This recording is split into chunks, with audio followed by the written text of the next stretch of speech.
అమ్మ అన్నది ఒక కమ్మని మాట, అది ఎన్నెన్నో తెలియని మమతల మూట.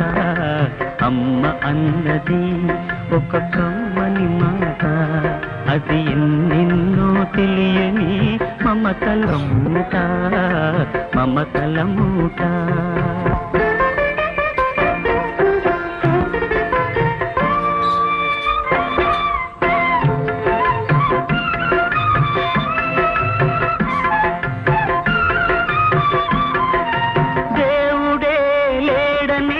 మనిషున్నాడు, అమ్మే లేదను వాడు అసలే లేడు.